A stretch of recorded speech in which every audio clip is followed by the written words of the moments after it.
ওং নমঃ ভগবতে বাসুদেবায়। শ্রীমদ্ ভগবদ্ গীতা একাদশ অধ্যায় বিশ্বরূপ দর্শন যোগ। হরে কৃষ্ণ। আজ আমরা বিশ্বরূপ দর্শন যোগের সর্বশেষ শ্লোক 55 নম্বর শ্লোকটি শুনব। মৎকর্মা কৃত মৎপরমো মদ্ভক্তঃ সঙ্গবর্জিতঃ নির্বৈরঃ সর্বভূতেষু যঃ স মামেতি পাণ্ডব। অনুবাদ: হে পাণ্ডব, যিনি ভক্তিযুক্ত হয়ে আমার সেবা করেন, আমার প্রতি নিষ্ঠাপরায়ণ, আমার ভক্ত, জড় বিষয়ে আসক্তিরহিত এবং সমস্ত প্রাণীর প্রতি শত্রুভাব রহিত, তিনি অবশ্যই আমাকে লাভ করেন। তাৎপর্য: আজ আমরা এই অধ্যায়ের সর্বশেষ শ্লোকে পৌঁছেছি। সম্পূর্ণ ভগবদ্ গীতার অত্যন্ত গুরুত্বপূর্ণ এবং নির্যাস বলা যেতে পারে এই শ্লোকটিকে। ভগবান কি বলেছেন? ভগবান বলেছেন ভক্তিযুক্ত হয়ে সেবা করা।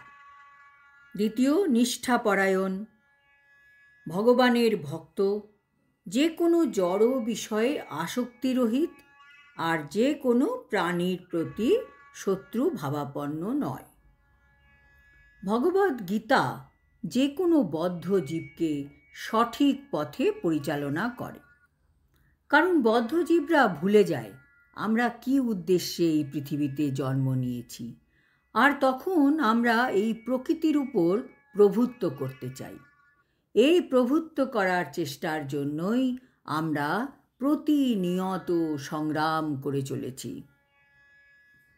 কেউ যদি চিৎজগতের কৃষ্ণলোকে গিয়ে সমস্ত ঈশ্বরের পরম ঈশ্বর শ্রীকৃষ্ণের সঙ্গে অন্তরঙ্গভাবে যুক্ত হতে চান, তাহলে তাকে এই বিধি অনুশীলন করতেই হবে, যা পরমেশ্বর ভগবান নিজেই বলে দিয়েছেন। তাই তো ভগবদ্গীতা আমাদের শেখায় কিভাবে আমরা দিব্য জীবন লাভ করতে পারব, ভগবানের সঙ্গে আমাদের সম্পর্ক কি তা কিভাবে স্থাপন করতে পারব, এবং সর্বশেষে কিভাবে আমরা ভগবানের নিত্য ধামে ফিরে যেতে পারব। এই শ্লোক থেকে আমরা সেই পদ্ধতিটি শিখব যার দ্বারা আমরা ভক্তিযোগে সাফল্য লাভ করতে সক্ষম হব। আমাদের সমস্ত শক্তি দিয়ে কৃষ্ণ ভাবনামৃত কার্যকলাপে নিযুক্ত হতে হবে। কৃষ্ণকর্ম ছাড়া অন্য কোনো কর্মই আমাদের করা উচিত নয়।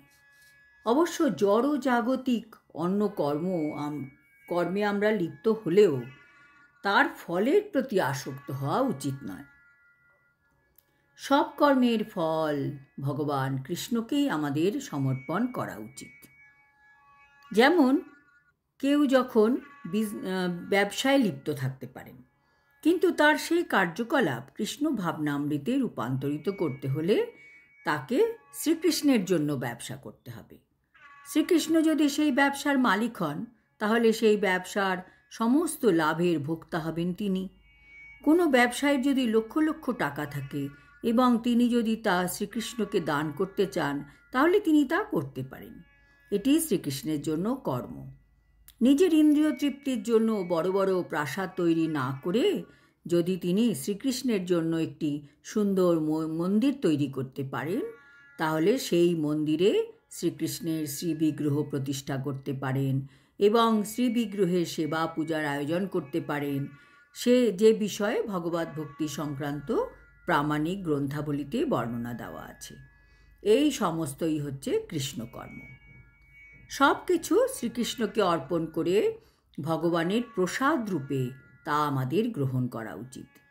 কেউ যদি শ্রীকৃষ্ণের জন্য একটি অট্টালিকা নির্মাণ করে দেন এবং সেখানে শ্রীকৃষ্ণের বিগ্রহ স্থাপন করেন, তবে সেখানে তার বসবাস করতে কোনো বাধা নেই। তবে সেটিকে শ্রীকৃষ্ণের বাড়ি বলে জানতে হবে। সেটি কৃষ্ণ ভাবনামৃত। কেউ যদি শ্রীকৃষ্ণের মন্দির নির্মাণ করতে না পারেন, তাহলে তিনি শ্রীকৃষ্ণের মন্দির মার্জন করার কাজে নিজেকে নিযুক্ত করতে পারেন। সেটিও কৃষ্ণকর্ম। আমরা একটি বাগান তৈরি করতে পারি যারই এক ফালি জমি আছে, ভারতবর্ষে বেশিরভাগ মানুষেরই জমি থাকে অল্প কিছু পরিমাণে, সেই জমিতে যদি আমরা বাগান করে ফুল তৈরি করতে পারি এবং সেই ফুল শ্রীকৃষ্ণকে অর্পণ করতে পারি, অথবা আমরা তুলসী বৃক্ষ রোপণ করতে পারি, কারণ তুলসী পত্র এবং তুলসী মঞ্জরি ভগবানের সেবার অত্যন্ত প্রয়োজনীয়। ভগবদ্গীতায় শ্রীকৃষ্ণ তা অনুমোদন করেছেন। পত্রং পুষ্পং ফলং তোয়ম। তিনি বলেছেন যে কেউ যদি পত্র, পুষ্প, ফল বা একটু জল ভক্তি সহকারে তাকে অর্পণ করেন, তাহলে তিনি যথেষ্ট প্রীত হন। এই পত্র বলতে তুলসী পত্রেরই উল্লেখ করা হয়েছে। সুতরাং আমরা তুলসী বৃক্ষ রোপণ করতে পারি এবং তাতে জল দিতে পারি। এইভাবেই অত্যন্ত দরিদ্র মানুষও ভগবান শ্রীকৃষ্ণের সেবায় নিযুক্ত হতে পারে। এইগুলি শ্রীকৃষ্ণের সেবায় নিযুক্ত হবার কয়েকটি দৃষ্টান্ত। মৎপরমঃ মানে তিনি যিনি শ্রীকৃষ্ণের পরম ধামে তার সঙ্গ লাভ করাটাই জীবনের পরম ধর্ম বলে মনে করেন। আর মদ্ভক্ত কথাটির মানে যিনি সর্বতোভাবে ভগবানের ভক্তিযুক্ত সেবায় নিয়োজিত থাকেন, বিশেষ করে নববিধা ভক্তি। নববিধা ভক্তি কি?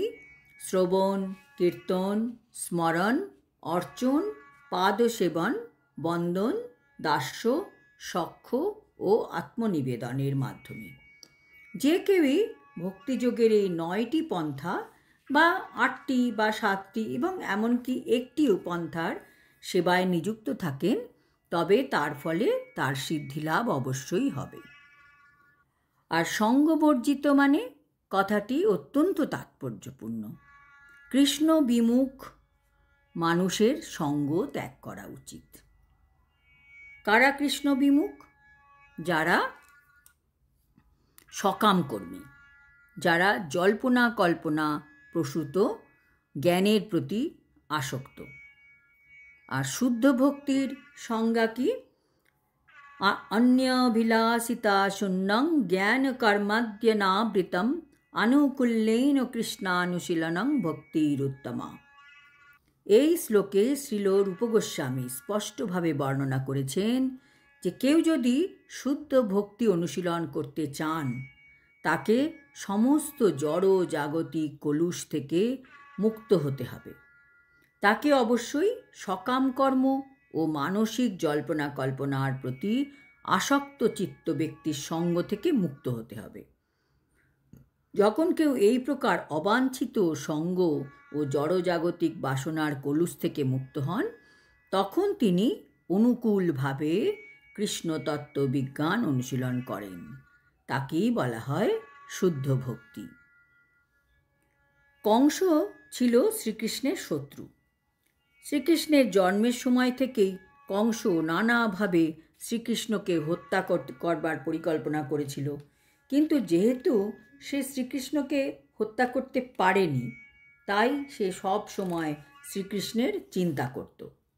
এইভাবে কর্ম করতে হবে, খেতে শুতে সর্বতোভাবে সে কৃষ্ণ ভাবনাময় হয়ে থাকত, কিন্তু তার সেই কৃষ্ণ ভাবনা অনুকূল ছিল না, এবং তাই যদিও সে দিনের মধ্যে 24 ঘন্টাই শ্রীকৃষ্ণের কথা চিন্তা করত, তা সত্ত্বেও তাকে অসুর বলে গণ্য করা হতো এবং অবশেষে শ্রীকৃষ্ণ তাকে হত্যা করেছিলেন। অবশ্য শ্রীকৃষ্ণের হাতে মৃত্যু হলে অচিরেই মুক্তি লাভ হয়, কিন্তু শুদ্ধ ভক্তের সেটি কাম্য নয়। শুদ্ধ ভক্ত মুক্তি চান না, এমনকি তিনি সর্বোচ্চ লোক গোলক বৃন্দাবনেও যেতে চান না। তার একমাত্র লক্ষ্য, যেখানেই তিনি থাকুন না কেন, তিনি যেন সর্বদাই শ্রীকৃষ্ণের সেবা করে যেতে পারেন। নির্বৈর মানে শ্রীকৃষ্ণ ভক্তের কোনো শত্রু নেই। ঠাকুর হরিদাস ও প্রহ্লাদ মহারাজ নিজেদের জীবন বিপন্ন করেও কৃষ্ণ ভাবনার অমৃত বিতরণ করতে চেয়েছিলেন, এবং তা ছিল যথেষ্ট কষ্টসাধ্য। ভগবানের যে সমস্ত ভক্ত সব রকমের ঝুঁকি নিয়ে ভগবানের সেবা করে চলেন, তাদের প্রতি ভগবান শ্রীকৃষ্ণ কতই না কৃপালু। তাই এটি নিশ্চিত যে এই প্রকার ব্যক্তিরা দেহত্যাগ করার পরে অবশ্যই ভগবানের পরম ধামে ফিরে যান। তাহলে এই অধ্যায়ের সংক্ষিপ্ত সার হল শ্রীকৃষ্ণের বিশ্বরূপ, যা একটি অস্থায়ী প্রকাশ, এবং কালরূপে যা সব কিছুই গ্রাস করে, এবং এমনকি চতুর্ভুজ বিষ্ণুরূপ সবই শ্রীকৃষ্ণ কর্তৃক প্রদর্শিত হয়েছে। তাই শ্রীকৃষ্ণই এই সমস্ত প্রকাশের আদি উৎস। এমন নয় যে আদি বিশ্বরূপ অথবা শ্রীবিষ্ণুর থেকে শ্রীকৃষ্ণের প্রকাশ হয়। শ্রীকৃষ্ণই সমস্ত রূপের আদি উৎস। ব্রহ্মসংহিতায় বলা হয়েছে যে প্রেম ও ভক্তি সহকারে যারা শ্রীকৃষ্ণের শ্যাম সুন্দর রূপের প্রতি ঐকান্তিকভাবে আসক্ত, তারা সর্বদাই তাকে হৃদয়ে অবলোকন করেন এবং তারা আর অন্য কিছুই দেখতে পান না। তাই আমাদের বোঝা উচিত এই একাদশ অধ্যায়ের তাৎপর্য হল এই যে পরমেশ্বর ভগবানের শ্রীকৃষ্ণ রূপই পরম ও গুরুত্বপূর্ণ রূপ। ইতি ভগবানের দিব্য ঐশ্বর্যের প্রকাশ বিষয়ক বিশ্বরূপ দর্শন যোগ নামক শ্রীমদ্ ভগবদ্ গীতার একাদশ অধ্যায়ের ভক্তি বেদান্ত তাৎপর্য সমাপ্ত। হরি ওম তৎসৎ। হরে কৃষ্ণ।